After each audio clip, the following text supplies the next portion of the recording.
12 नवंबर 2024 को high court का एक ऐसा आदेश आया कि गोरखपुर कलेक्ट्रेट परिसर के लगभग 1000 से ज्यादा वकील खुशी से झूम उठे। ये पूरा मामला हम आपको बता दें कि गोरखपुर जिला प्रशासन ने एक ऐसा प्रपोजल लाया था जिस प्रपोजल में इस तरह की बिल्डिंगों को ध्वस्त करने का आदेश हुआ था कि ऐसी बिल्डिंगों को तोड़ करके यहाँ पर जो है नए सिरे से जो है निर्माण कार्य होगा। ऐसे में जो है यहाँ पे वकालत करने वाले अधिवक्ताओं पर जो है विधि व्यवसाय का संकट आ खड़ा हुआ था। ये लोग सोचे कि अगर इस तरह से अगर ध्वस्तीकरण होगा तो फिर हम लोग कहाँ बैठेंगे, कहाँ मुवक्किल आएंगे, कहाँ स्टाम्प वेंडर स्टाम्प बेचेंगे और कहाँ पर जो है विधि व्यवसाय का जो है कार्य होगा। आज हमारे पीछे आप देख सकते हैं कि तमाम अधिवक्ता यहाँ मौजूद हैं। कुछ ऐसे भी हैं जो यहाँ जो है पूर्व में अध्यक्ष भी रह चुके हैं। क्या कुछ है मामला, कैसे आया इनके पक्ष में निर्णय, इसी चीज को जानने के लिए हम यहाँ पे मौजूद हैं। सबसे पहले सर बहुत बहुत स्वागत है आपका। मेरा ये कहना है कि कलेक्ट्रेट परिसर बहुत जो है जमाने से स्थित है और यहाँ पर जो है अभी सरकारी धन से 5-5 2 मंजिला भवन बने हुए हैं, जिसकी जो है अभी उम्र 10 से 12 साल 8 से 9 साल यही है।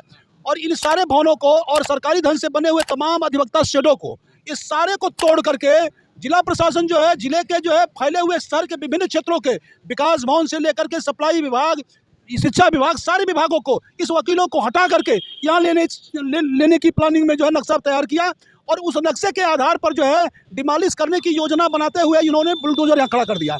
यहाँ के अधिवक्ता जो लोगों ने जो है जिला प्रशासन से मांग किया कि महोदय यहाँ पर अधिवक्ता इतने बैठे हैं, 33,000 स्क्वायर फीट में जो है अधिवक्ता बैठते हैं, ये कहाँ जाएंगे? उनके लिए कोई व्यवस्था नहीं दी जा रही है, ये कहाँ जाएंगे? लिहाजा जो है अपने नक्शा को संशोधित करें और कलेक्ट्रेट जहाँ पर था, जहाँ पर डिमोलिश 2.5 साल पहले कलेक्ट्रेट का भवन हुआ है, वहीं पर जो है केवल कलेक्ट्रेट का भवन स्थापित करें। अधिवक्ताओं के जो है बिल्डिंग और जो है उनके जो है बड़े बड़े शेडों को न तोड़ें। इस पर जिलाधिकारी जो है अडिग हैं, वो मानने के लिए तैयार नहीं हुए। अंततोगत्वा जो है हमारे बार एसोसिएशन द्वारा और हमारे तमाम सम्मानित अधिवक्ताओं द्वारा माननीय उच्च न्यायालय में 2-2 रिट याचिकाएं दाखिल किया और दोनों रिट याचिकाओं को एक साथ क्लब करके माननीय उच्च न्यायालय ने जिलाधिकारी महोदय के अधिवक्ता से पूछा कि आखिर में इतने बड़े भूभाग पर जो है फैले हुए अधिवक्ता ये कहाँ जाएंगे इतनी संख्या में, और आने वाले अधिवक्ताओं की संख्या इतनी होगी तो वो कहाँ जाएंगे? आप बताइए। क्योंकि कलेक्ट्रेट परिसर में कहीं कोई स्थान ही नहीं है इतने बड़े भूभाग में फैले हुए अधिवक्ताओं को और बाधिकारियों को बैठाने के लिए इस परिसर में कोई जगह नहीं है, विकल्प तो हो ही नहीं सकता है। हम लोगों की मांग को मानते हुए माननीय उच्च न्यायालय ने अधिवक्ताओं के जो है बिल्डिंगों को, शेडों को यथास्थिति बनाए जाने का आदेश पारित किया गया। हम सभी लोग जो है माननीय उच्च न्यायालय के आदेश का सम्मान करते हैं और इस जो है अधिवक्ता संगोष्ठी के माध्यम से माननीय उच्च न्यायालय को बहुत बहुत धन्यवाद देते हैं और सभी अधिवक्ताओं को जो संघर्षरत हैं सबको बधाई देता हूँ।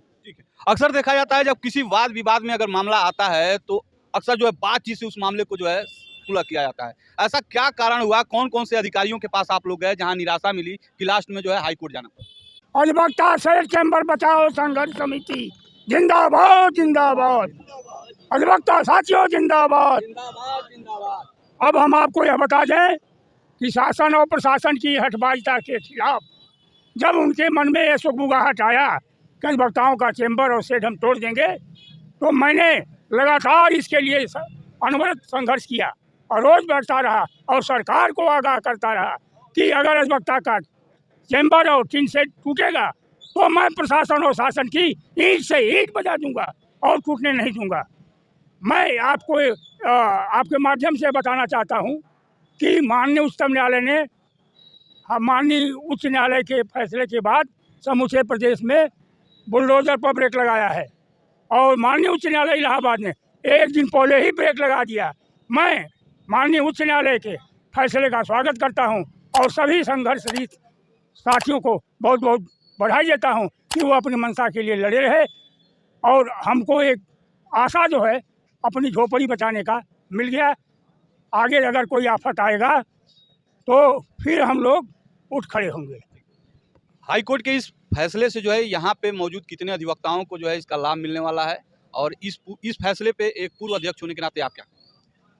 Lawyers are the officers of the court.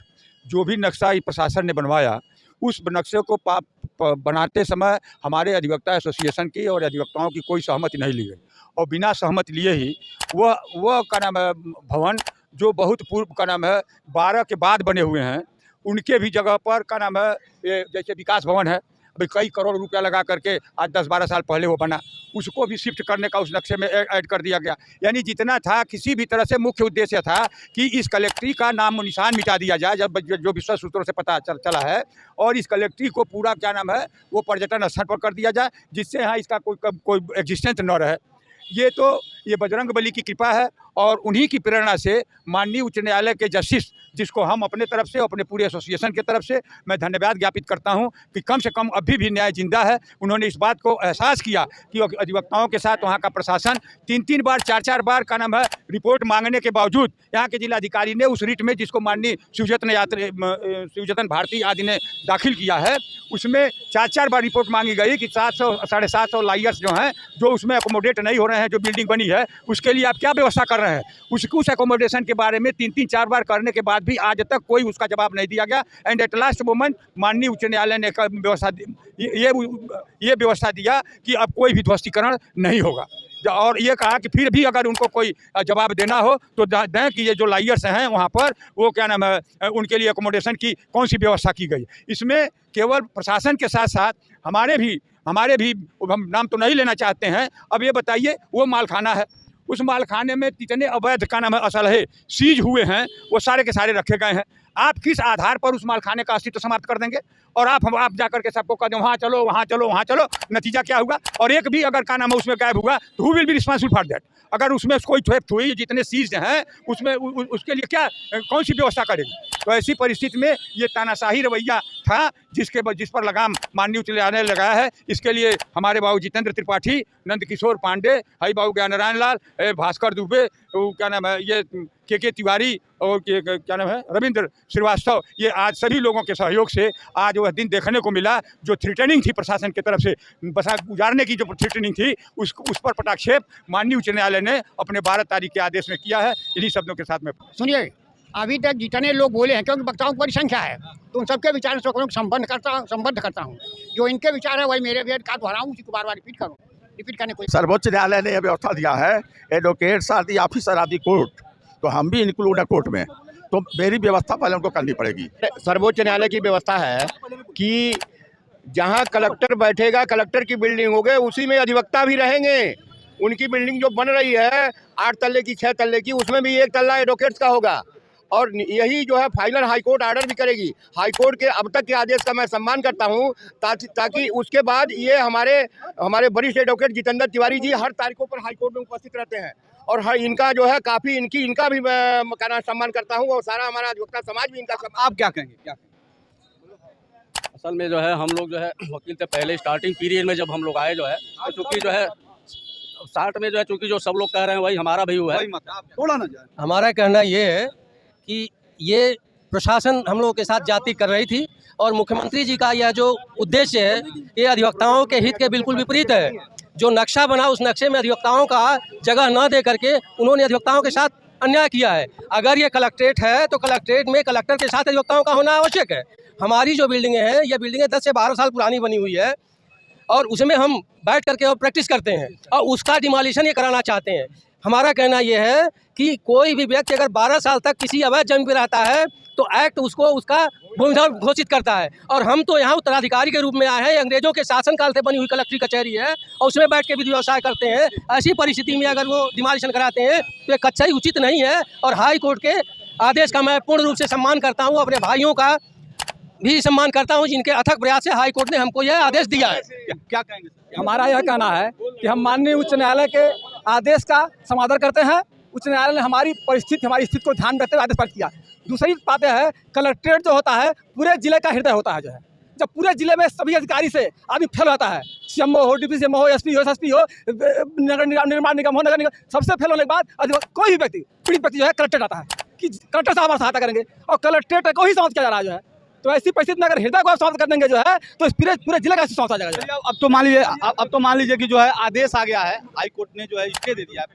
क्योंकि हम लोगों का यही हुआ है कि जो हम लोगों का जो है जो सेट बने हुए हैं पक्के या जो है टी सेट वह जो है कभी न तोड़े जाए, जो है हम लोग को जो है सम्मानित रूप से हम लोग को रहने दिया जाए। हम लोग विधि व्यवसाय करने आए, हम लोगों का जो है सम्मान किया जाए, और हाईकोर्ट के जो आदेश का हम लोग जो है सम्मान कर रहे हैं, और चूँकि जो है आगे भी हाईकोर्ट हम लोगों के लिए जो सहयोग करेगी। आप क्या कहेंगे?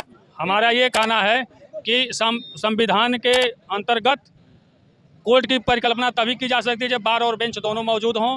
केवल बेंच रख के क्या करेगी अगर बार नहीं रहेगा, और बार के हम लोग सदस्य होते हैं, इसलिए हम लोगों का रहना जरूरी है। और कलेक्ट्रेट परिसर में रेवेन्यू मैनुअल में कलेक्ट्रेट में केवल कलेक्टर का कार्यालय होता है, न्यायालय होता है, अन्य विभागों के ऑफिस नहीं होते हैं। यही लड़ाई है कि यहाँ जो है सारे विभागों को लाया जाए, यही इनका मंशा है। जो हमारे इलार एक्ट के नियमों के विरुद्ध है। मैं ये कहना चाहता हूँ जो हाई कोर्ट ने जो भी निर्णय दिया है वो अधिवक्ताओं के पक्ष में दिया है।